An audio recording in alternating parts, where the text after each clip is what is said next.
This amazing fact could save your life. If you encounter a mountain lion, do not turn your back on it. Walk backwards. Cats are ambush predators. They don't want to fight you head on and will wait for you to turn around to attack. There are videos showing this behavior with tigers at the zoo. People will sit in front of the enclosure, and as soon as they turn their back to the cat, the tiger goes into stalk mode. They turn around to face the tiger, and the tiger goes out of stalk mode. This works on house cats too. My cat loves to stalk me, and when I turn and face her, she's suddenly cute and fluffy and cuddly. I turn my back and my leg gets eviscerated. Actual fires spread shockingly fast. We all like to play what's the one thing you'd grab if your house was on fire? But the real right answer is that if it's not alive, you should leave it and get the hell out. People tend to imagine a fire burning on the floor in a corner somewhere, but the reality is often that it's running across the ceiling and circling around the walls. Just get out. I'm in Australia and recently was woken up by a watch and act alert. There was a bushfire racing up the gully 2 streets away. In that moment when I knew I wasn't going to stay and fight and had to leave immediately, I left with my phone, wallet, medication and pets.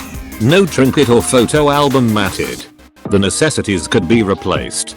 And people are really generous to those in need during an emergency. It was interesting packing my emergency bag for this season. And how little I packed. Will I be sad if my home burns? Of course. Will I miss some of my stuff? Yes. But I'm not going to care when the flames come.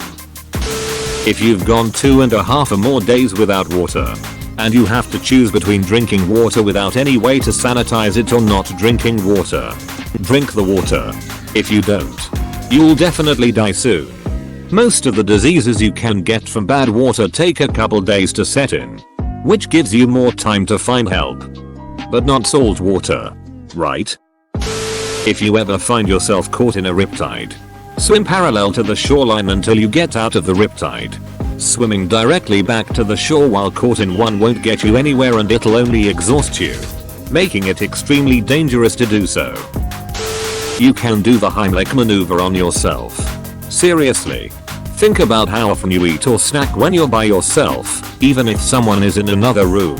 If you're choking, you cannot talk or scream. Everyone should learn it. It's simple.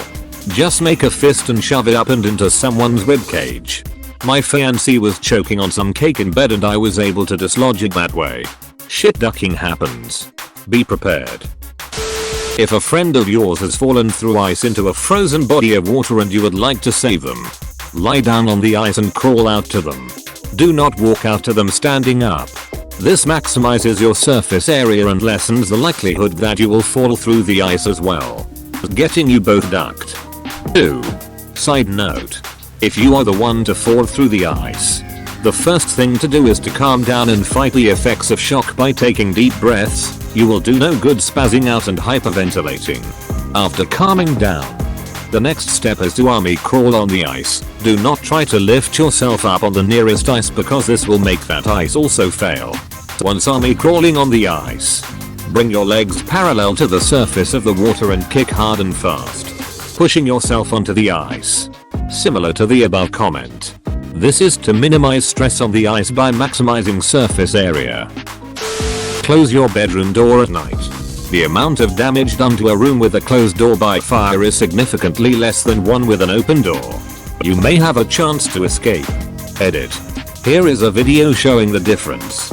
YouTube.com link and feature equals YAUTABNT equals 213. Good call. U/cancermom 1,010,101,010. Let me piggyback on this. If you are trying to escape a burning building and are about to open a closed door, be wary that there may be fire built up and trapped on the other side waiting for an opening to burst to the next room. If the door opens inwards, towards you, stand aside while opening the door, using the door as a shield, so the built up fire doesn't blast you.